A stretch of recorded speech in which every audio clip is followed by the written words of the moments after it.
If an athlete wants to improve, they go, I did good. I got 10% better this year. But what's the issue? Every other athlete also, like, they didn't sit around like, I'm only going to let Joe try and improve. No, we're all trying to improve. So everyone's 10% is a net zero. So the goal here is, how can I get someone 30% returns? And if I can get you 30% now versus 10, 3 years over, now we're time traveling. Meaning you are better faster than other people. And that's really the core of the issue, I guess, of what is coming up. We can set things up there that now have also a positive feedback loop of, you're improving faster, what do we augment next? You're improving faster, what do we augment next? And the gap's going to be massive of what we can do. And then you compared to someone else, you're 100% improved over 3 years, and they're 30, and now they're in big trouble.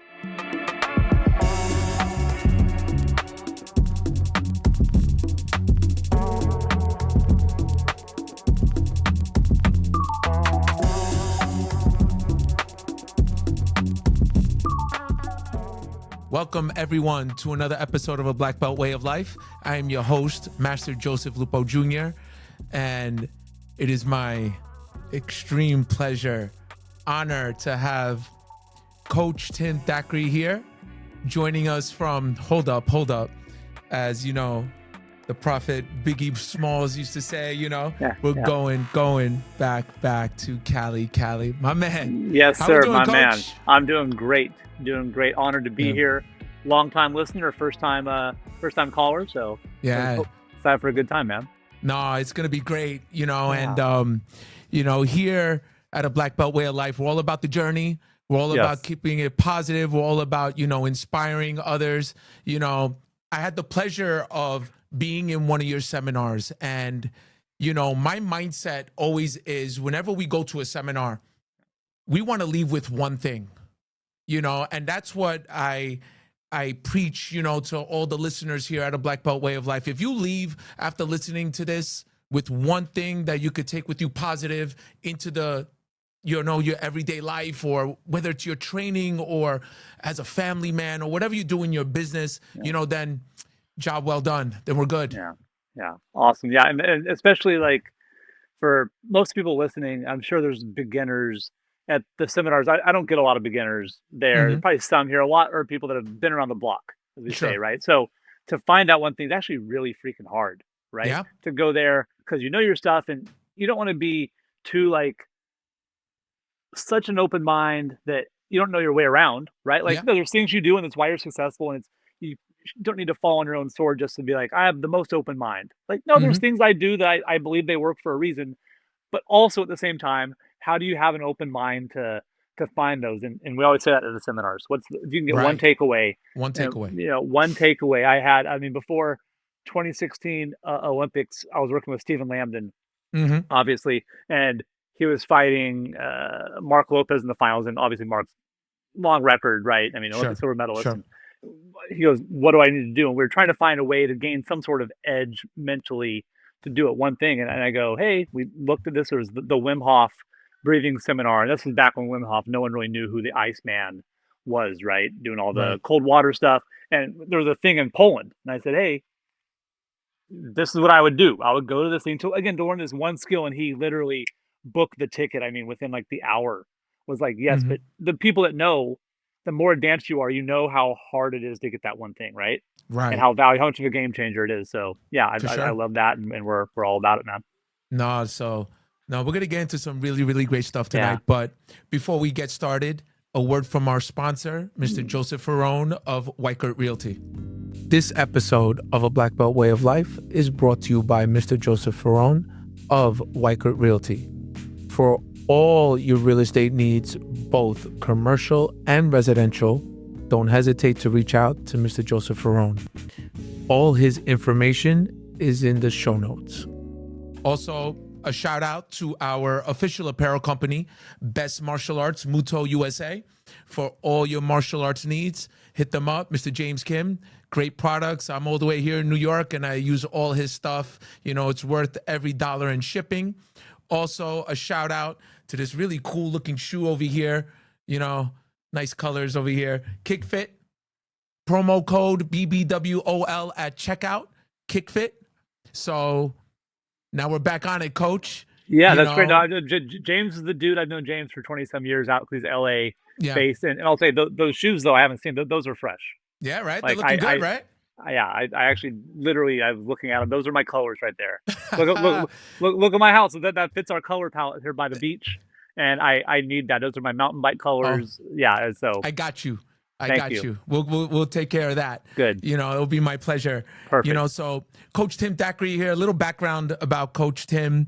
You know, former U.S. national team member. How many times you make the team, sir? I won back when we had the team trials. Everyone counts things funny right nowadays. Yes. They count trips. I'm Hmm. 38 time. Yeah, okay. Like went down the street. It's kind of become Korean national champion Right. status for a lot of things. I won the national team trials 7 years in a row for Wow. flyweight, and I won the Pan American game team trials 2 times in a row from '03 and Awesome. '07. So Pat. so you call it nine, and you can add in collegiates, and at some point, like Hmm. those are the ones I think are serious and or at least matter to me. Everyone Yeah. else can kind of. I'm not going to hate on anyone's success. That's not fair. But there it is. And count those how you want. Yeah. There you go. And you know, you're very humble with your accolades over here, but you know, Pan Am Games gold medalist, World Championship bronze medalist, Yeah. International Open medalist. Didn't you win like the All Valley Championship or something like that? Actually won the All Valley Championship. So we lived in the. So no joke. So I have a very close tie to Daniel Russo. That Oh, really? he. Oh yeah. We're both from the East Coast. Moved out when I first left Fresno, California. I came down to the San Fernando Valleys where I lived, like Right. a mile and a half from the apartment complex that he stayed in. Oh, Right. wow. He had a coach, a Japanese teacher, Mr. Miyagi, with his weird ways. Right. My coach Scott Fuji was the Japanese teacher with his weird ways. Right. Every up until I met my wife. Every movie he had a different girlfriend, and every team trials up until I met my wife, I had a different girlfriend. So a lot of similarities. A lot of In the set, similarities yeah, there. yeah, exactly. So yeah, so San Fernando Valley. Shout out to SF Valley, but There yeah, you man, go. yeah, we're out there and it's good times. No, great stuff. You know, so where I want to start tonight is, you know, it's always very important to me, you know, to talk about the journey, to talk Yeah, about where you started. And we are going to get into something, if I could backtrack a little bit. yeah, And this is where our connection comes. You yeah, are the founder of the Juice Compound. yeah. Me And and two of my buddies that were my yeah, roommates from local training center, Dr. Jason Hahn and Coach Anthony Graff. So yes. it was like seeing the remember that thing Voltron back in the Yeah. day, right? The Voltron. That's what it was. Like you'll do this, you'll be like here, and without it, Yeah. like we're all trying to do this stuff, and we all have this superpower. And me and Right. Tony talk about it all the time, like what's someone's superpower. And we saw that these ones fit, but they didn't step on each other's toes, Mm-hmm. right? Mm-hmm. What Tony does, I don't do. Right. He's a storyteller. He's the connector. He's the kid whisperer, right? Right. Dr. Hahn is Dr. Hahn for a reason, right? He's just like the For sure. master of it, but he's like the master of the stuff, but also like, you know, trimming trimming a little bonsai tree. He's like perfect at like the art of it, right? And he has a Mm. book coming out soon. I think it's The Art of Yes, Listening. I So saw yes, that. right. So I we're saw very that. excited about that. You know, I actually reach out to Dr. Han, you know, Yeah. and it's Yeah. funny you bring up Voltron, you know, we'll get Yeah. you all together on this Yes. podcast one day. Yeah. You know, I got two of the pieces so far, you know, Perfect. so we'll get Yes. that third one in here too. Yeah. Yeah. But that was it. It's like how do we work together and find, maximize everyone's strength versus it being a zero Right. sum game, which happens a lot, right? Mm-hmm. That everyone kind of wants to battle. There's only one position of this or one spot here. You're only one person can go on this trip in this weight class, and it becomes necessarily like either you or me. And so to Mm-hmm. find ways that we can do things together is really challenging in the sport, Right. and it's art, right? So when we can do it, I think it's magic, and it showed with those guys. Yeah. Yeah. So, you know, and we'll get into the juice compound and everything. But Yeah. where I want to start is Please. talk to the audience about your inspiration. What got you started into the martial arts? How did that Yeah. come to be? Great. Yeah. So I kind of grew up in the martial arts. Hmm. My both my parents were black belts when I was born out in Tennessee, and just grew up. That's what they did. That was their Hmm. big connection doing that. So I grew up like my first word was kick. I was so Wow. much, yeah. I have three little sisters. All the photos of them when they're like them as a ballerina, them like, with Santa Claus, right? It's me kicking something. That was it. So this was kind of a natural part of the conversation and things that we did growing up. Hmm. But I wasn't particularly good at it. I mean, I was good, but like as far as fighting and these things, I wasn't. I was never on the junior team, Oh, right? really? I remember at the Olympic Training Center one time. I looked at our whole lineup, and I was the only one that was never on the junior team.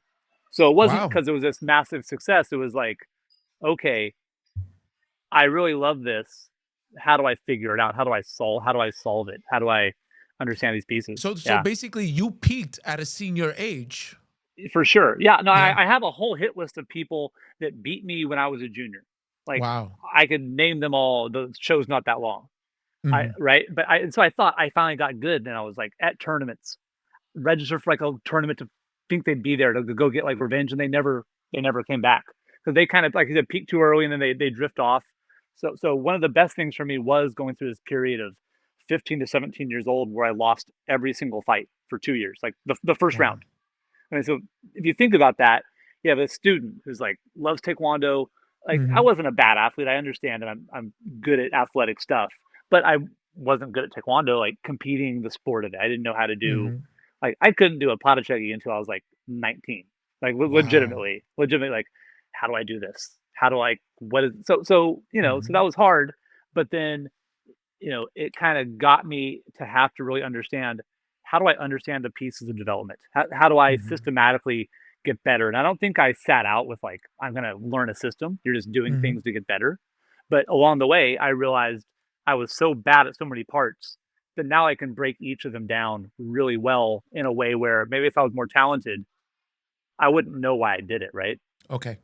That makes sense? And so No, it it led me does down completely. more and more, and then the conversations I have would be, no one talked to me about, "Hey, Tim, really cool kick you did." It was like, Mm. "That was super weird, but it seemed like you were doing that on purpose. Why was that?"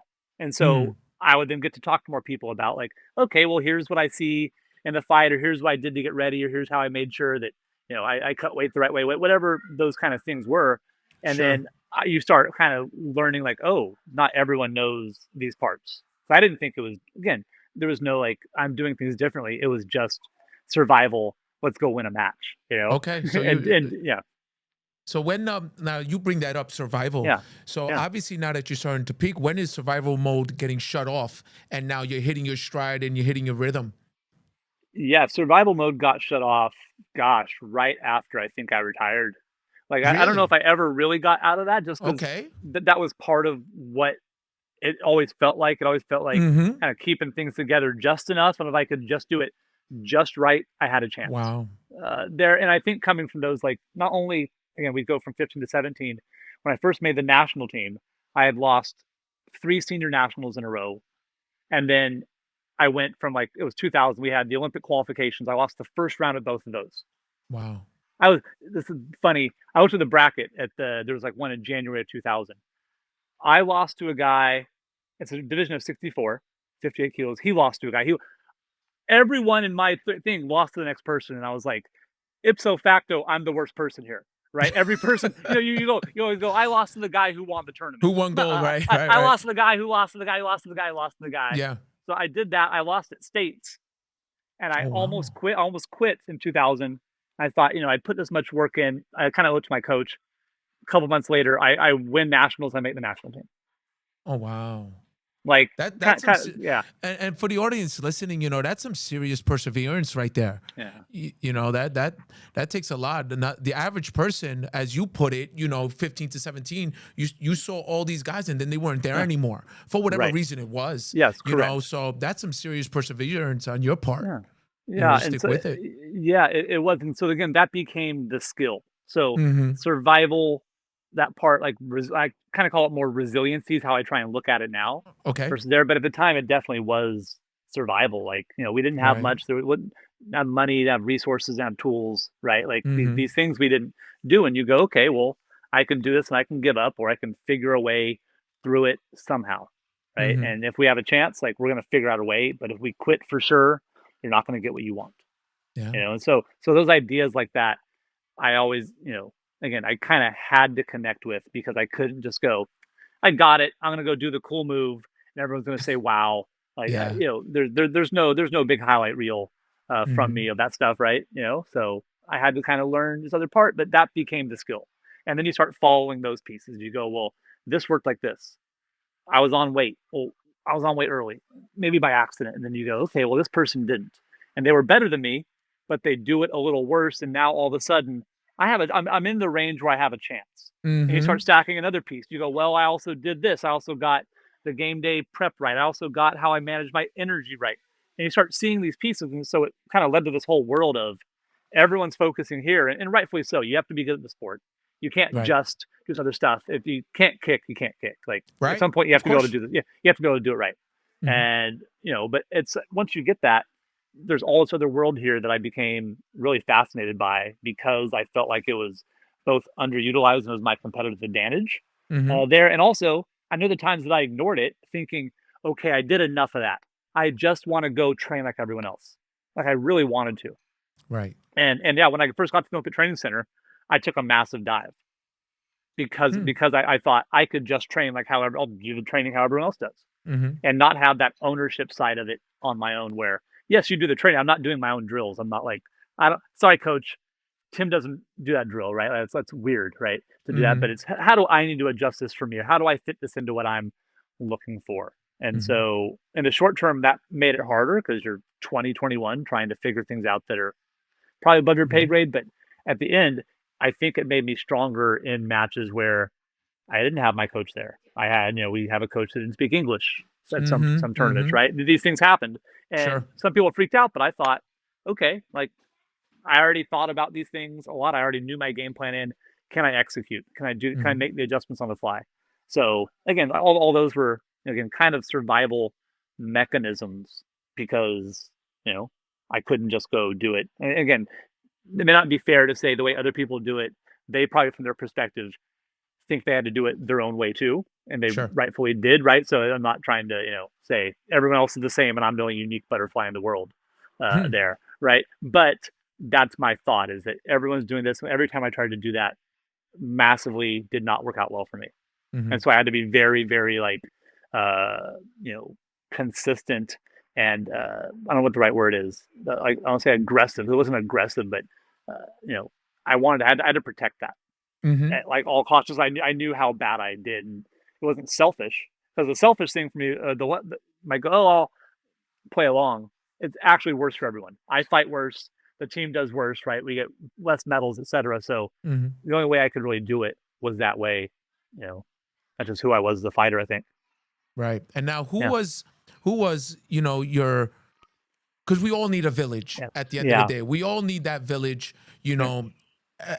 that support unit Yeah. or that inspiration. Now, Yeah. during that time when now you're cracking and you're making the team Yeah. and we're starting to win, who is your village and who is your inspiration, to push forward, especially during those hard times? Yeah. I mean, there's way too many people to Mm-hmm. name there.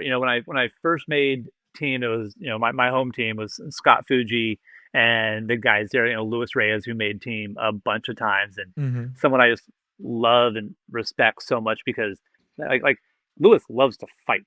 Like I love competing, and they're like Luis will like if you told him right now you want to fight like this, he'd take his shirt off and he'd also be very good at it too. Like Mm-hmm. he does all sorts of stuff. So I always respected him about that. And a bunch of the teammates we had there. When I got to the Open Training Center, it was kind of creating a new village. And the ones that I connected with, and my first day, me and Tony Graff were roommates. Mm-hmm. And he was really into, the other side of stuff too. Tony's someone who always did things his own way. And I'd see it and go, okay, so you can do like I'm not crazy. He's doing this. And we'd talk about strength and conditioning in the weight room. Right. Like, yeah, we saw this. And, the very first strength coach we had there maybe wasn't the best strength coach for Taekwondo, to put it politely, right Mm-hmm. there. And so we started having conversations around, well, you could do this, and what if you did this and paired it like this, and there. And so that became a really big piece. Dr. Jason Hahn was another one that, when he Right. moved out a little after that, he had his own way of kind of approaching the fight. That Mm-hmm. he had learned kind of from David Kong and some other fighters that had a different thing. And he started showing me, hey, if you do this, this works. Where you're trying to be awkward like this, but that's too conventionally awkward. Be awkwardly awkward. Be in a whole new way that's even hard to Mm-hmm. understand why you're awkward. So those were really big. And then towards after I left the training center, I went back again. I traveled a lot with Simona. Simona, she's Mm-hmm. obviously a great nutritionist. She even did my wife's nutrition for our second baby. So Wow. grateful always grateful for that. And to her, we have to travel to a lot of tournaments. And those were our kind of core, you know, peer group. And again, I know I'm leaving out, 50, 1,000 people in Sure. this for sure, and that's It not takes a fair. And village. It takes I a take village, everyone you know? apology. Those were the Yeah. first ones that I was in kind of super deep with, on a peer level. Ones like Stephen Lambden were obviously very close. He was on his way up as I was on my way out. So Mm-hmm. it's so we were there. We did trips together, but it was a little different of a connection there. Of like like he was so young, his mom had to sign. He was 17 when he first made the national team for Wow. heavyweight, right? And his Mm-hmm. mom had to sign his waiver to be, which is funny. I think of like Mike Tyson having his mom have to like, okay, Mike, you can go beat him up. So Right. so again, there's all people that have been there. But as far as my competition years, those ones were Mm-hmm. ones I'd reach out to pretty hard and lean on a lot for stuff. Yeah, Right.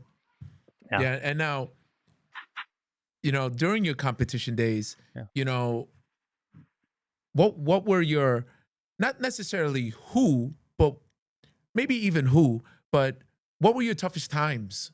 And how did you overcome that? Yeah, yeah. Whether it's injury or whether it was an opponent, where you know, talk to the audience about overcoming, because it's as hard as it is to go up.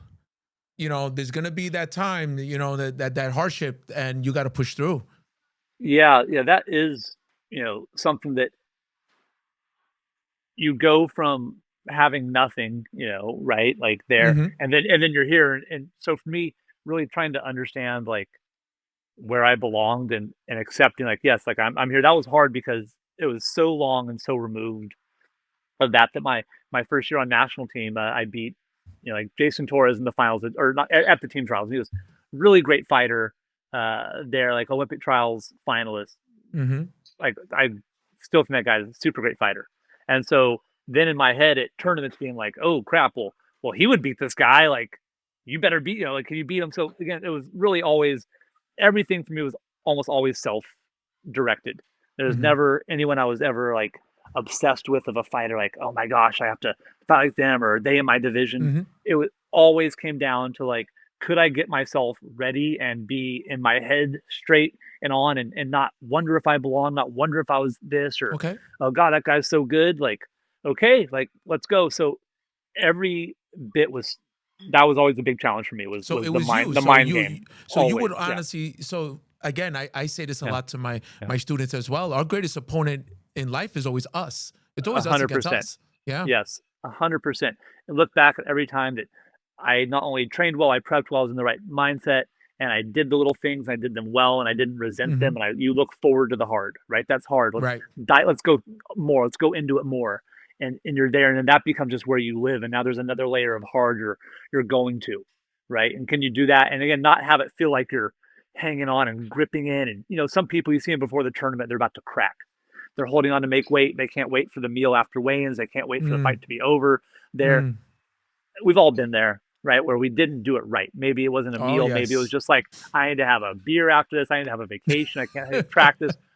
Everyone has something, and when those start to dominate, there, I was Hmm. never in the right spot because that's not the point. The point is that you love training so much, right? The people you're around are your people, right? My teammates on my home team, my teammates, the ones I really connect with at the training center, they're like those people. When we had the right crew and the right stuff, training was fun. It was my favorite part of the day, and it was the best. Mm. And my results almost always kind of were in line with that. Then I Right. was good. I was here. Not that I was like it was happy. Practice was fun. Practices were never fun, you know, right? Like it was no one had. The point wasn't for it to be fun. The point was to get the end result. You're We right. were here. We were here to get this thing together, and we were Yeah. the group that had to solve this problem because every other team's trying to solve the Hmm. problem together too, and they know you're solving the problem, so they're trying to solve your problem also, and understand that, right? So it's this big meta game going Hmm. on. The times I did poorly were I'm hanging on. I'm going, oh my gosh, and maybe people in your circle bring it down a little. They're a little negative. How long is this? And you go, yeah. How instead of nope, you don't get to go in my sorry, doesn't get to go in my head. I'm Right. here and I'm good and then to genuinely be there, not forcing it. There was times where you're acting as if and that's necessary, but for me that wasn't like the real strength. It was when I could just be in that spot and you're Right. humming, right? You're there, Hmm. you get up, It's effortless to get to practice. It's effortless to eat the food. It's Sure. effortless to hit the gym. It's effortless to run. As far as that, and then doing it's hard as crap. But that fatigue from doing it, isn't there, But you know, right? you say it wasn't, but it was fun. You did enjoy it. You Oh, have to enjoy it. yes, You yes. know, The you the have most to. fun, the Yeah, and most that's what I fun. Yes, tell but people. it wasn't. You Yes, if you're not having fun, what are you doing? yeah. You know, as hard as it is, it's got to Yeah. be fun. It's It's got to. the most fun, but Yeah. nothing. It was not designed to be fun. I ran No, no, I a completely get the yes, dynamic of that. correct, right, Yes, right. yes. I ran a CrossFit gym after we retired. Me and my wife owned a CrossFit gym for several years, Mm-hmm. and that was the thing that was very hard for us connection wise. Was like, what's the name of the workout? What's is this fun? What's the thing? What's the funky rep scheme? I'm like, the rep scheme is you get fitter and better, and you do this, and then you're better than you were. That's what this is. Like Yes. I could never name workouts because I'm just like, what's the workout? It's the thing that it's right there. You just do it, and then you go eat your food, and you're better. Now you win, and 'cause that's you want to win. So that part again was challenging in that environment where Right. people want the jazz hands with it. So I'm Yeah. not a jazz hands guy at Mm-hmm. all. I am like, I want meat and potatoes. I want to do exactly what it is, do it so well, and I'll do it again, and I'll do Right. it again, and I'll just do it right. Do it because, but that for me, that's super fun. Mm-hmm. That's so fun. Yes. Sure. Yeah. Yeah. That sense of accomplishment, of course. Well, Yeah. yeah. When you accomplish at the end, because you're process oriented, right? There's Mm-hmm. those stages of development where, for some people they do need that goal at the end. I have a thing you want to do, and that's good. But eventually, that can wear out where we're only using that as the leverage to internalize the process, right? Mm-hmm. The yellow belt testing, good. Blue belt testing, the black belt testing. You do it eventually is, you know, so many people you go, when's the last time you tested? They'll go, I tested like 10 years ago. But they keep training. They just, maybe they do it, maybe they get it or not, but that's not their driving force anymore. Right. They do it for their students, or they know that if they don't go up in rank, their students can't go up in rank. So it's necessary. But just training, like I still love training. I still train Mm. every day. Like it's Yes. the most fun part of my day. I love thinking of new parts. I love trying to that's still infinitely fascinating to me to Mm. do. Right. And the better shape I'm in, the more cool new things, at least in my mind, I have to think of or try or, think of you. I'm like, okay, I saw Joseph kick the other day on IG. I'm like, I saw it. I'm like, I saw his hip do this. And just to sit there and mess around for enough time to go, would this be something that could fix that and to do it? And then to try and put it into a plan and put it into play, Mm-hmm. like that's super fun. That's super fun, but it necessitates all these other parts of being so good at doing it daily and doing the basics and Mm-hmm. doing everything and eating the food and making sure you sleep right. The whole world, right? Wow. To where then you can do that. Otherwise, it's just an idea and you're too out of shape to go, I saw this thing. I'd love to show you, but my knees, man, these Right. No, a you lot of miles on them, brother. Like, right, right, sure, right, right, right. you No, know? so now you we're talking about post competition, Mhm. you know. So now you you have your own CrossFit gym, so you're Yeah, in the paying it forward mode. You're yeah, now instead of it's about you, now it's yeah, about helping others. yes, You know, yeah, T- talk about how was this, the the spawn, the start to the juice compound and the whole, as coaching others to success. Is yeah. this where it all began? Yeah, it wasn't again, it wasn't by design at all. Yes, it I never was is. done. I was done. You just keep following and one thing that, you know, I think I don't know if I'm good at it. I'll say I do it a lot, right? And with, repetition, if you do enough reps, you usually start kind of getting some sort of process towards it that Hmm. I will just kind of like take this thing and try and see where it goes. And I get very obsessive. And then I want to understand the next part. So there was no design to own a gym. I was done with sports. I was, Hmm. like, I'm over this. And what's the opposite of sports?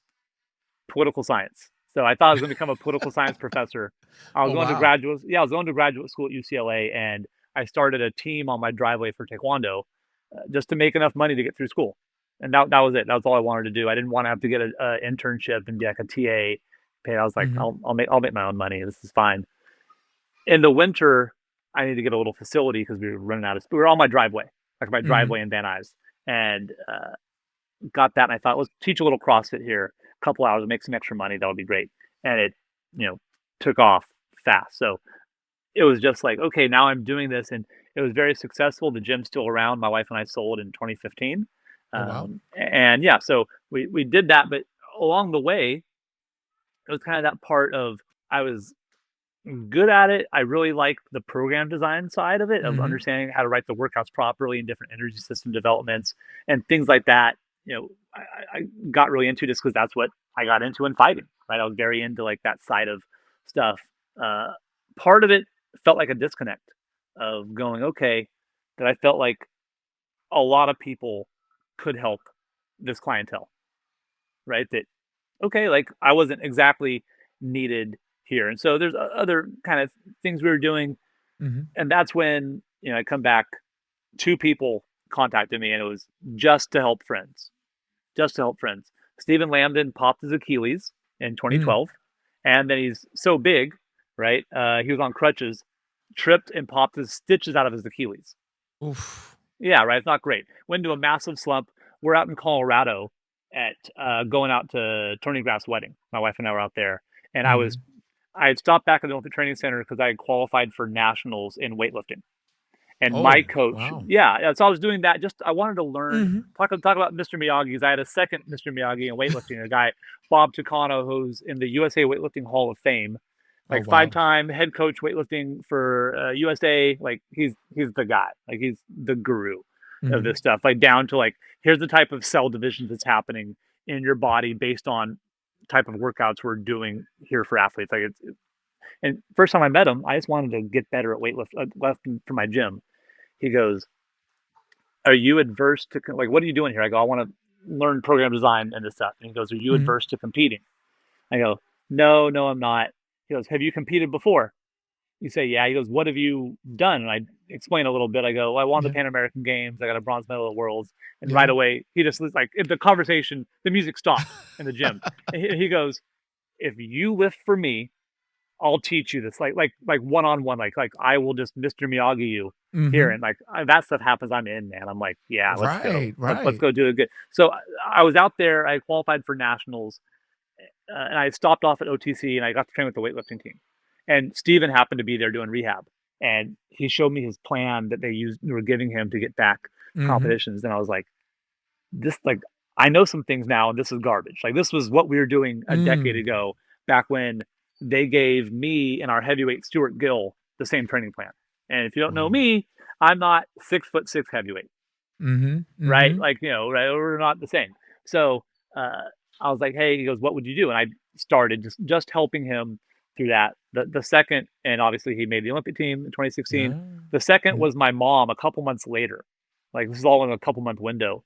She Mm-hmm. was on the the U.S. Poomsae team, Poomsae team. That's and correct. Yeah. yes, and got sick before Worlds in 2012. And she had been on the team, but she had never done anything much, and wasn't going to go to Worlds because she was sick and kind of like out of shape a month and a half before. And I go, "Mom, like, let me help you." And I just on a piece of paper wrote two workouts. I said, "Do this day and do this day." Like there was no Mm-hmm. design of like I'm gonna just here. I can help you get in shape. She ends up winning the world championships that year. It's the first world Poomsae Wow. champion in all of Pan American region for any age group that we had, right? So from there, people start going, "Hey, what is so and so doing?" And Exactly. it felt good because it was this part that I had to hone from survival when I was Mm-hmm. competing. Now I got to use in a really positive way of like Right. I can help see the piece that is missing here because I spent so much time in myself finding both technically what I was missing, but most Mm-hmm. importantly, like I said, it was that kind of are you enough here piece, Wow. right? Or like who are you? Can you step out there and be yourself and be fully confident of it? Or are you coming in just like again, just that part? And we know you smell it when an Mm-hmm. opponent does that to you, right? And they just that little bit, you're like, all right, so it's over, right? You know it, No. you Of smell it, course. Of yeah, yeah, course. yeah, And yeah, I'll bring it to me, when I reached out to you, it was after a loss. yeah, I yep, was at nationals, and I had just made, the first ever ultra national team at yep, minus 80 kilograms. And then COVID hit, there was a little bit of a delay in the world and everything, Yeah. and Yeah. so our first event is national championships, and I go Yeah. in there and I end up fighting a guy. I'm 40. Yeah. He just walked into ultra, so there was a big Yeah. age gap, Yeah. and I fought him well, but you know what?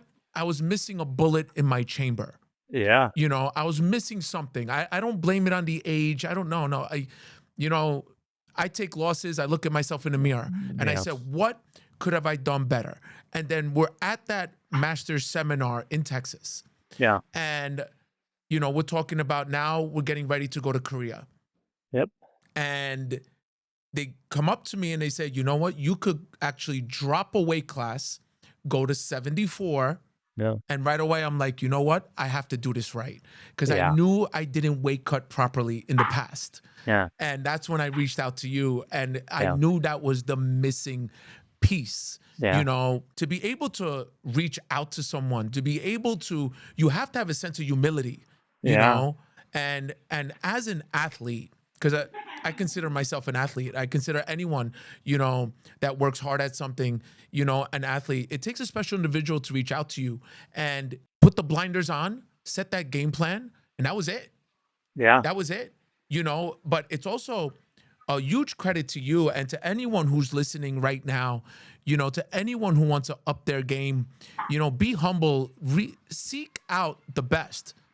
And I knew right away when I made that phone call to you, I had the best in my hands. Yeah. And that was it. It was that faith. And that's what took me to that gold medal. I say it all the time. After that match, one of my good friends, Carlos, came up to me. He's like, Joe, you don't even look like you broke a sweat. For the first time in my life, and these are your words, and I want everyone to listen to this. You told me you eat to fuel, not to cut weight. Yeah. The cutting weight just happened. I was eating to fuel, and I was fueling, and I was losing more weight. Like it was crazy. Yeah. It was great, and that's all that's your superpower, man. I'm telling you. Anyone is blessed, to work with you. It's just my personal thank you. That's my personal story. Thank you. Yeah. Yeah. No, you were awesome. And yeah, I mean, like finding that part of what you did well there. And I have to identify this stuff really quickly, not judge you way. There's different assessments I do and different things. I'm trying to do that to read the tea leaves to where it's kind of like the Matrix. You see the letters falling down and at first it's gibberish and then people see the fights happening. And you go, okay, so what is everyone saying? Because there's all sorts of options we could do. I could say, you got to, Joe's being a little bit of a wimp. I got to push him here. That's not right. That's not it. It's here. Is it this? I need, what is everyone saying? And if I can find that piece, the same way if you're studying a fighter, if you can find that one thing that at the core breaks them down, you've got them, right? So it's that skill. Again, I'm trying now to go, okay, what is this person that if I find this thing, it unlocks them up?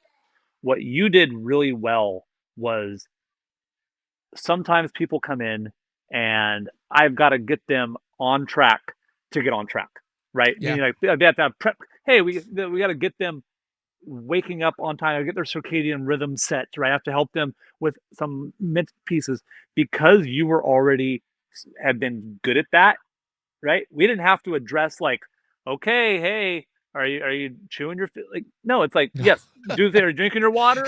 Like people ask me and I tell them this is the least interesting thing. Like we do it. It's everything's a step. If you have a student who round kicks and they can't kick foot and knee at the same time, but they have to go pivot and kick, you'll fix that as long as it takes, but it's going to be very hard to really do a competition strategy under high stress with decisions in there if they're still going. So you have to solve that and make it effortless to get onto the good stuff, right? Yes. So the same thing. So because you had the goods, I call them habits, skills, mindsets, routines, and belief. People have those. Most are missing some variation of that. Then it can't work. But once you have it, what do? I find the plan. I go, here's the plan, and you execute the plan. And so for you, because you can execute the plan, you saw it happen, and it's frictionless then, right? The friction comes when I go, you mean I can't eat gummy bears tonight? Like, you told me you want to be a world champion. right? Yeah. Then why should that Discipline. doesn't Discipline. matter, right? You want this Yeah. more than this, and until that happens, until that true desire isn't there of like, but I really love gummy bears. I love them too, man. It's great. But yeah, getting kicked in the face stinks, right? Exactly. There and losing stinks even worse, right? So Yeah, you can get man, for kicked in the sure. face and win. So you did, and part of that was why once we figured out here are the foods you need, here are the things you want around training, and there's Mm-hmm. stages, right? Here's the proteins you do well on. Here's the foods you want your mother's Italian cooking on Sundays, right? That was part we talked about. I said, deal. Can't do it. I don't want to give up not to go coffee, right? These things people think are these I think that rigid was my things. first question. You know, I I was I, like, I do I remember, gotta yeah. stop? Do I gotta stop drinking espresso? Yeah, that's what it was, right? And I said, "No, no, no, no. It all can work, but again, if it's that and then it's okay, if we want to do this, we have to balance it somewhere." It's like, "Okay, if you're Hmm. gonna do this, I need to make sure that when you sleep, you're taking magnesium." Okay, done. All right, done. Like next thing, let's go on to bigger and better problems, right? And that's what we want to do is get out of that Hmm. stage and into bigger and better problems. Like you know that saying they what small people talk about other people, medium people talk about events, and the right people you have want to talk about ideas. Yes. The same thing. I want to get onto the big ideas with people ultimately, and the rest is Hmm. technical. Yes, lift this much, eat this. Like we'll figure that out. But that is stage one. The other parts is how do we fit it in now, a daily, a weekly cycle when you travel. Here, can I get it to be that you can now compete and win on May, whatever it was, 2023, right? Boom, Hmm. whatever that day. Hmm. Like, could we get these things all to happen correctly at the right time? Now that's fun. Like I stood up thinking about that. Yes. I said that's exciting for me, and so that was part of what I felt like I was missing at the gym. Once I got a little taste of that again, and I Hmm. thought, okay, I don't hate Taekwondo. I hate the thoughts of how I had to. I didn't want to have a team. That Hmm. wasn't like I had one. It was great. The kids were wonderful. That wasn't my path for me for years to come. Other Hmm. people's again, just like the people we trained in the gym, they're wonderful. They're still doing it. We tons own their own gyms now and are coaches, and some are coaching like CrossFit Games athletes that I helped Hmm. like develop from their almost first day. Like so, it's not about like oh a level to this. It's that wasn't mine. I didn't know there was another way I could do it, and when I saw that, it's like the gummy bear thing. You go, I don't want that. I want this. Yeah. These are now the friction was gone of like the Hmm. gym, and it was here I am, and I want to play in this world where I can help and work with everyone, right? I joke that I'm cool Uncle Tim, right? Everyone hands me the baby. As soon as the baby poops, I give him back to the coach.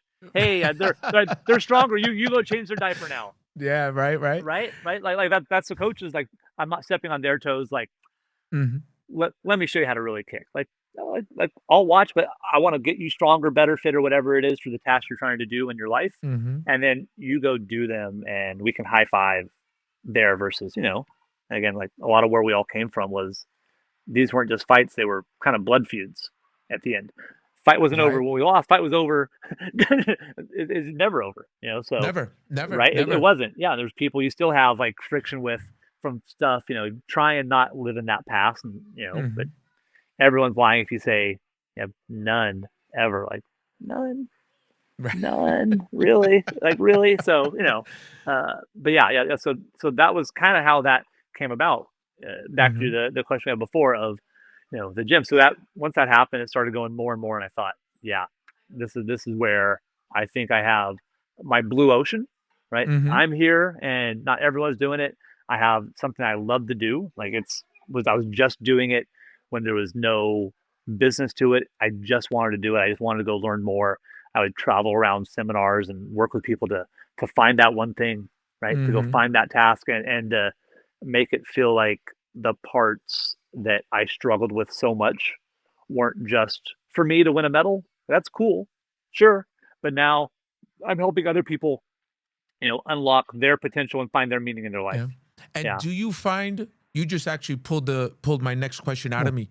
Do you find more joy in yourself seeing others that you help succeed than your own personal successes? Does No, you I like me winning the most, like, right now, that was yeah, that was very cool, but I Yeah. really like but you can't compete like that forever, 'cause I love what I love it, you get to win multiple times in a day, that's what's That's cool true. about being a coach. I can win 6, 10 ti like, in a tournament, your people do good, it's great, you Mhm. also can lose 6 times in a tournament, right, so that makes it very challenging, Mhm. that was hard for me like as an actual like sport coach, that was hard. You lose a fight and you're like, gutted. You're Mhm. up and you're a step removed. But no, I mean, I'd be lying if I said like, fighting still wasn't my favorite thing. I loved it. I worked a lot on it to have Mhm. to have a chance of to be able to compete against some people that were frankly a lot above my pay grade, Mhm. and to get to then not only fight them, but then go eventually like wow, I just feel like I beat them or man, I fought a guy who was so good and it was a really great fight and I have no regrets in it, right? Like I threw it out there and to really believe Mhm. that. Yeah, that's my favorite, but it's very close.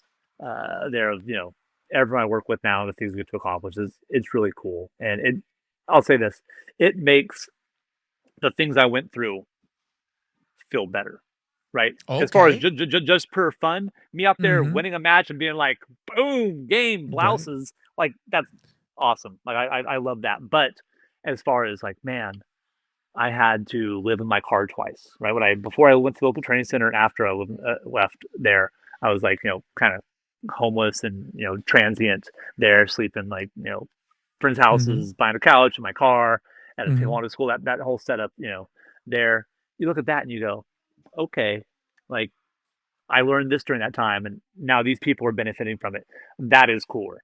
Mhm. That really is the lessons that I pass on to my kids or my wife and I. We met doing Taekwondo Yes. there, and so these things, those are those are the best. That stuff is better than winning. Like and to pass that on to my daughter does track, and so Mhm. we don't talk about technique at all of track, right? Oh I've worked wow. with some really great track coaches. I just get to be like the dumb dad on the sidelines and supporter, right? And all we talk about is the approach. What are the nerves she's handling before a race? What does that mean, Mhm. right? How do we handle them? What is a pop-up ad, right? She could tell you, right? Those mental pop-up ads that comes up and it goes, "Oh man, you're a little tired," and then you believe it, right? You don't cancel it out. All of a sudden, your screen is covered with bad ads, right? You need to Mhm. click that one off, and then it becomes physiological. You go, "Oh, my stomach Wow. hurts too now," and then you don't run as well. So understanding that and that connection to everything else you do in your life, like that's the biggest part. Yeah, so when I can pass those lessons on there Mhm. more than winning me or what client winning, when they really are like, yeah, they have that power now for a long time is I think it's pretty sweet. That's awesome. Yeah, That's awesome. And for everyone watching today, you're gonna find all of Coach Tim Thackrey's info in the show notes. I encourage any athlete, not just Taekwondo. You've worked with other athletes from other sports as well. yeah. I I've work. I seen mean, that. yeah. I have the majority of my people honestly aren't even current competitive athletes anymore. They were a lot of them were us that either obviously I work with a ton of people on the masters team. Shout out U.S. Masters Hmm. team. Shout There, out. That's shout why out I'm to the wearing crew, this right? today. Hey, I saw Yeah, it and I was like, I have it up there in the call. I should have put it on, right? hundred Should put it percent. on, and I love the crew there, and they were one of the first ones that really for the European Master Games was that 2018 or 2019? 2019. 2019, and I got to work with the whole team there before Yeah. that event. Just and it was like literally, that was like this will be a fun to do, and then I started realizing how many people there are former competitors, former athletes and stuff, and need some event to get back into, whether it's taekwondo or just like I want to do a 5K. I just want to like, Yeah. have my in-body scan be better and get off meds. And so that really is the majority of my clientele Hmm. is, 35, 40-year-old, ex-athlete or returning athlete, like, masters Yeah. athlete stuff. That's my crew. As far as like full-time competitive Olympic Definitely. level athlete, you know, there's plenty, but I would say that that would be the majority there in all sorts of sports and endeavors and just like, activities. Yeah, no, I mean, I understand it, because as a 45-year-old, we stop doing it for ourselves. We do it for our families. Yeah. We do it to inspire others, Yes. because this is a healthy life is a great life. It's the most important thing Yes. in our Yes. lives, without it we got nothing, you know. Yeah. And I'm telling you right now, right on this Yeah. podcast, we're gonna be working together super soon because Oh, can't wait. I posted up, I did, that competitive side of me. Yeah. I did this event called the High Rocks, Yep. and oh man, that competitive bug hit me. I started looking at other people. I'm like, what I gotta Yeah. fix, what I gotta fix, what I gotta do, 100%. and Yeah. already Yeah. my mind starts turning. I'm like, you get that competitive itch, and I'm like, I got to do this better. Yeah. You mean 100%. I rode that fast? I could do faster. hundred You know, percent. you Yeah. know, I Yes. my wall ball throws, I was like, I did 50 unbroken. Nah, man, I Yeah. got to hit 100 unbroken. Forget 100%. that. Yeah. You Right. know, Yeah. and Exactly. that's where the mind works. And Yeah. and I tell everyone, you need to find that village. You Yeah. need to find that right village. And Yeah. it's not for the glory, it's just for, our own personal accomplishment. And again, being healthy. Yeah. Being healthy. It's, Yeah. we don't, and I tell the public, we're human beings are, we're probably the only thing without an expiration date. Yeah. We Yep. don't have that expiration date. We Right. don't know. So we get one of these and we have to live it to the fullest Yeah. and the healthiest. We Yeah. we hundred want to see percent. our kids grow up, and this is why we need people like you. This is Yeah. why you're so important, my man. Yeah. It's the stuff that, like I said, it consumes my thoughts still all the time. I'm, obsessive, like, have to think about it, want to solve it. When I see these problems, I'm just like, how do we, how is this new piece? How does this fit for you? How do we do that? How do we Hmm. do it well? And then have it fit into your whole life. The High Rocks is super fun, Yes. a thing, but it's also something that, even the way you describe it, everyone is capable of that type of thing. But Hmm. people that are, especially athletic as younger and highly driven, or ex-athletes, masters athletes, again, there's all sorts of terms they have for these. I never know what to use. It's Yeah. Yeah. Yeah. because we know that other side of ourselves. It makes it more interesting to find out and register and to go do it than to go, I don't know if I could, because we know that. When I had the gym, we were out in Burbank, so it was like, Disney headquarters was there, Hmm. DreamWorks, all that stuff, and I trained the VP of Disney went to our gym, and one of the VPs, they have, multiple different departments and stuff, but to say, hey, I want you to go up 5 pounds on this exercise, like, you're more than ready, your technique's great, it's safe, Hmm. and there's like a pushback here, where for a lot of us, we lean in, right? Like, oh yeah, Right. like, I could, hey, you're capable of this, because we know that side of ourselves, that we're capable here. Others have never seen it, so they can be consistent, but they never get above that level of, like, what, Hmm. how high can you fly? Like, and I don't mean like, we're gonna try and bend you till you break, but can you do 100 wall balls unbroken? Can you do this faster? Can't, like, okay, and if Yeah. so, and it matters, and what are the things we have to do along the way to make that happen? And I just think that's infinitely fascinating to try and solve, to try and figure out what the Hmm. pieces are along the way, and how do we accomplish it. Yeah. No, Yeah, this is great stuff. Great stuff here, yeah, Coach Tim. awesome. And moving forward, in today's generation of sport and athlete that you Yeah. currently work with and aspire to work with, where do you see, the future in what you're doing for athletes? Oh, that's a really good question. The future of asking, like, how I work with them, or how I mean, okay, future of how I probably work with them. There, hmm, gosh, it's got to be that we can get more specific Mm, around some of the data we can do, and some of the things we're going to use based on all different technologies. I don't mean AI necessarily. I just okay. mean uh, around, like, look at, a heart rate variability monitor, how they can judge your Okay. sleep, how we can do food tracking and food testing. We can make very specific plans for people that then also are flexible, like how we did with you, where it's like, yeah, here's what we need to stay in there. This person, you're inside these lanes, you're good. We can get better and better at some of those pieces here to Hmm. give athletes, again, it comes back to that kind of unlocking their piece. What is it? why is their sleep poor? Is it a technical piece? Is it a sleep quality piece? Is it a thing they don't know how to wind down well?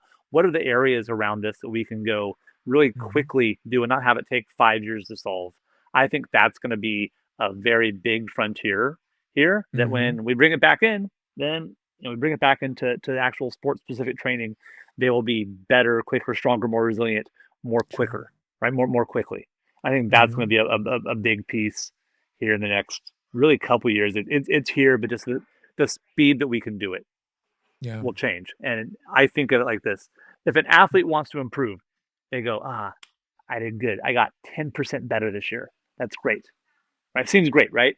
Mm-hmm. Year to year. But what's the issue?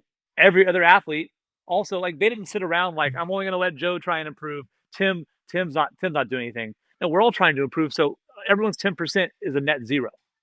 Right. If you look at stocks, if you invest in the S&P over time, what do they say? It averages a 7 to 8% increase Mm-hmm. traditionally year over year. So if you get a money manager and they say, "Hey, I improved you 8% last year," that's zero. Like it should be above what I could do on my own, right? Exactly. So the goal here is how can I get someone 30% returns? And if I can get you 30% now versus 10, 3 years over, now we're time traveling, meaning Yes. you are better faster than other people. And that's Mm-hmm. really the core of the issue, I guess, of what is coming up. But we can do that based on different testing, analysis, metrics, feedback, etc. That's going to compound quicker. And then you become Warren Buffett, right? He was the best at compounding, Right. right? He wasn't the best at any, like there. You look at his charts; there never had all these advantages. He just was like, boom, boom, boom, knew what to pick, and it shoots up. Everyone else is busy day trading, and day trading is like, what workout you got? Oh, I had a hack. I did the snack thing. Like it's all good in the moment, doesn't work long run. The same. Yes. It's a lot of work. It's a lot of friction. So I think we can set things up there that now have Mm-hmm. also a positive feedback loop of you're improving faster. What do we augment next? You're improving faster. What do we augment next? And the gap's going to be massive of what we can do. And then you compared to someone else, you're 100% improved over 3 years and they're 30 and now they're in There big you trouble, go. right? Yeah. Makes sense. Yeah. Makes total Yeah. sense. Cool, And man. for anyone watching tonight, super great stuff. Coach Tim, it's been an absolute pleasure. Oh, I can't wait to work with you again. Please talk to the audience where yes. they could reach you, where they could find you. And the one thing I have to say, and I say this to everyone, you know, you are by far one of the easiest, friendliest, coolest guys to talk to. It's you talk to everyone on this level. Yeah. Even with all your amazing accomplishments, there's never that feeling, here and here. You're great in that Um, aspect. So really, tell the audience where they could reach out to you, how to reach yeah. out to you, where they could find you. You're not hard to find. Yeah, I'm not hard to find. Yeah, and I appreciate that. It's very very kind. Yeah. Easiest ways, Instagram. I try and keep it all the same. Is at Tim Thack. My website is www.timthack.com. Right, like it's pretty simple. Super Those are the two. simple. So Facebook, I think it's might be facebook.com/tthack back because I Right. couldn't get tthack for everything, so they moved to Tim Thack there. So Facebook's great. IG is great at Tim Thack. Website's timthack.com. There's tons of freebie stuff there, like different nutrition downloads with Precision Nutrition, probably the biggest nutrition company in the world. I helped design the essential guide to nutrition for Taekwondo. It's a 100-page ebook. You can get it on my website for free. Just download it and you got it there. So there's a bunch of different stuff like Amazing. that, performance assessments, things. I try and think of what are all the stuff I never had as an athlete. And when I stunk up the room, what did I wish I had? And I literally I just sit around. I'm like, I'll make that thing. I'll just make that. Someone else Right. probably is in the same spot I have. The really talented kid. There's lots of resources for them, and I have stuff for them too. But a lot of it, if you're like, trying to break through, trying to get there, that's kind of my spot. I try and play in. We can unlock that piece, and it's big. So please reach out. I'd love to connect with whoever. Friends of the show, your friends of mine. Awesome. I love it. And I'm gonna try my best, Yeah, to throw this all not try yeah, my best. It's gonna yeah. happen. I'm gonna put it Yeah. all in the show notes. With Awesome. that being said, you know, to the audience, make sure you check out the show notes to our official sponsor, Joseph Ferrone of Weichert Realty. Best martial arts, Muto USA. You know, check it out. This awesome, good-looking shoe that, you know, my guys at KickFit, you know, we got to get Coach Tim this awesome pair. You know, size 10. Yeah. We got it. We'll make it happen. You know, to everyone watching, check out the show notes. Follow us, subscribe, give us a like, drop a comment. And most important of all, the words my father always used: your black belt is worn around your heart, never your waist. Coach Tim, thank you so much. Absolute pleasure. Awesome, sir. I love that. Thank you so much. Thank you. Thank you. A Black Belt Way of Life was produced by Press Record Studios.